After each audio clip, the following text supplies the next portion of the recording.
সেই ৰহস্য মই নহয় প্ৰভু সেয়া ভকত বৎসল ভকতৰ জীউধন।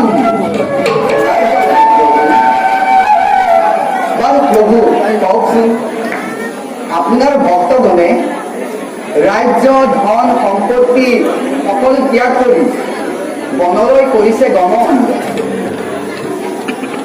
আৰু বাকলি বসন পিন্ধি তেওঁলোকে আপোনাকেই ধ্যান কৰিছে। কওকচোন ভক্তসকলৰ ইয়াত কেনে মহিমা? দেৱঋষি, প্ৰভু এইটো বৰ জটিল প্ৰশ্ন কৰিলা দেৱঋষি। এই প্ৰশ্নৰ উত্তৰ বিচাৰি দেৱঋষি নাৰদে আমাক ভাল পৰীক্ষা ল'বলৈহে।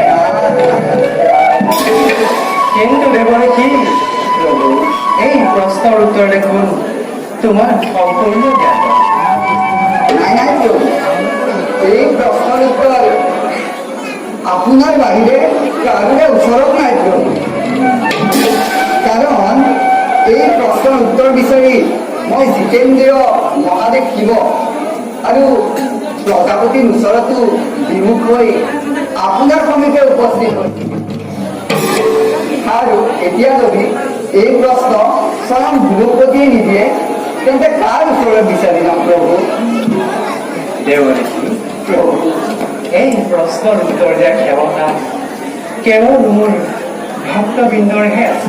নাৰায়ণ তেওঁলোকৰ বাহিৰে এই প্ৰশ্নৰ উত্তৰ ক'তো নাপাবা। হে মধুসূদন, কি শুনালা মধুৰ বচন। যি প্ৰশ্নৰ উত্তৰ এই সৃষ্টিৰ এই ত্ৰিজগতৰ পতিৰ ওচৰত নাই, সেই প্ৰশ্নৰ উত্তৰ এজন ভক্তই দিব প্ৰভু। তোমাৰ যে লীলা প্ৰভু, তোমাৰ যে। বাৰু কওকচোন প্ৰভু, কোনজন সেই প্ৰিয় ভক্তই দিব এই প্ৰশ্নৰ উত্তৰ? শুনা তেন্তে দেৱঋষি, কৰ্ণাট ৰাজ্যৰ ভক্তপ্ৰাণ ৰজা বিজয় তুষাৰ তেওঁৰ ভাতৃ বীৰেন্দ্ৰজী মোৰ পৰম অদৃষ্ট আৰু ধৰ্মৰ লগত লৈ ভক্তৰ মহিমাৰ প্ৰচাৰ আৰু পৰীক্ষাৰ ব্যৱস্থা কৰিলে দেৱঋষিয়ে আপোনাৰ উত্তৰ আপোনাৰ বুলি পাব। তাৰ লগতে ময়ো থাকিম দেৱঋষি। নাৰায়ণ নাৰায়ণ। যোৱা দেৱঋষি, এতিয়া নিজ কৰ্তব্য হোৱাকৈ তেন্তে এই ডাকে এতিয়া বিদায়হে মাতিছে। শান্তকাৰম জগৎসহনম পদ্মনাভম সুরেশম विश्वधारं गगनसदृशं मेघवर्णं शुभांगं नारायण नारायण नारायण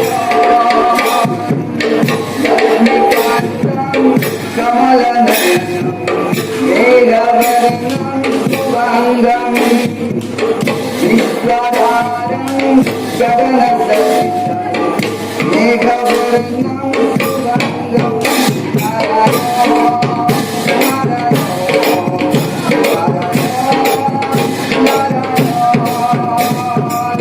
वन्दे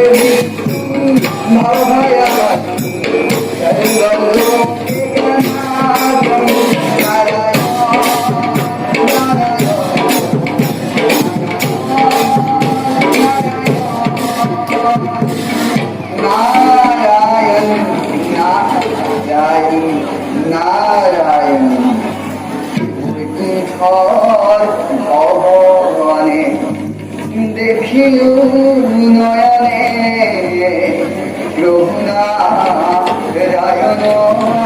হরি এ প্রভুরাতুল শরণে পুনর্নু পূর্বাদে নতুন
বিজয় সিংহৰ পৰা কেনেদৰে পৰীক্ষা লোৱাৰ কথা ভাবিছে? বিজয় সিংহই বিষ্ণু যজ্ঞৰ আয়োজন কৰিছে। তাৰ আগে দেৱৰ্ষী সেনাপতি অমৰক দেশত দুহি ৰাজত দুহি প্ৰমাণিত কৰিবৰ বাবে দেৱৰ্ষী এটি বুদ্ধি ৰচিব লাগিব। তাৰ পাছত দেৱৰ্ষী কৰ্ণাট পুঁজিৰ পৰা ৰাজ্য শিক্ষাদান খুজি লৈ ৰজাক বনবাসলৈ পঠাব লাগিব। অতি উত্তম দেখোন তোমালোকৰ দেৱৰ্ষী আমাৰ কৌশলৰ ফলাত এতিয়াই পাব পৰা হোৱা নাই। দেৱৰ্ষী যেতিয়া নেকি আমি এই পৰীক্ষাত উত্তীৰ্ণ হ'ব পাৰিম তেতিয়াহে আমাৰ কৌশলৰ ফলাক ল'ব পাৰিব। তেন্তে বিলম্বৰ নাই প্ৰয়োজন। যোৱা নিজ নিজ কৰ্তব্যত ব্ৰতী হোৱাগৈ।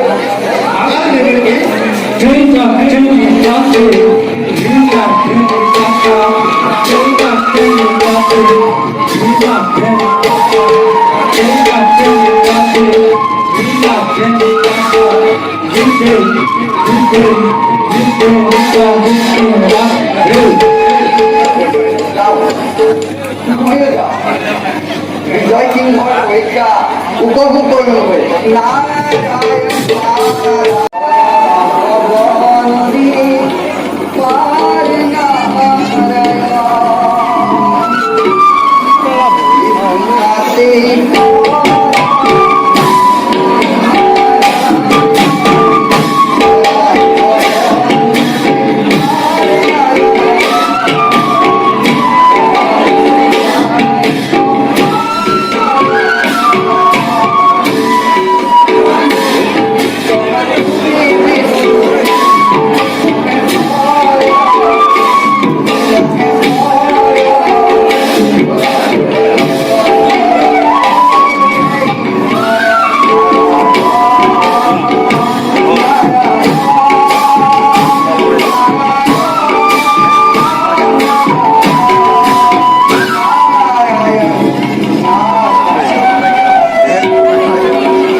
বিজয় সিংহৰ পৰীক্ষা লোৱা হ'লনে? নাই পোৱা বিজয় সিংহৰ ওপৰত পৰীক্ষা হৈ গ'ল। দেৱৰ্ষী সেনাপতি অমৰক দেশত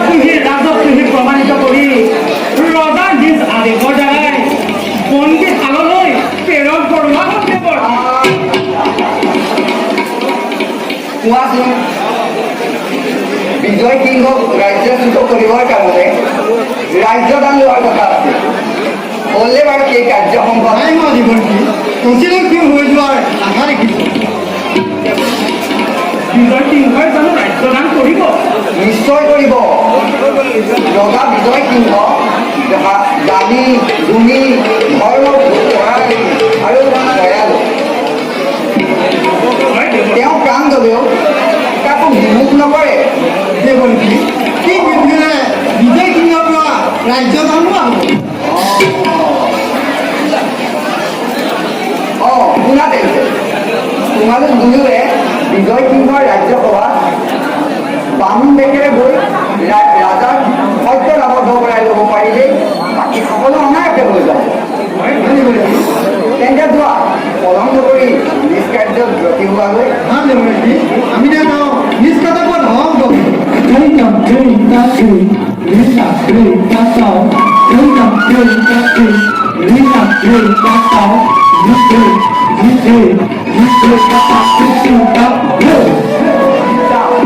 ময়ো যাওঁ বিজয় সিংহৰ পৰীক্ষা উপভোগ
Senapoতি Ranveer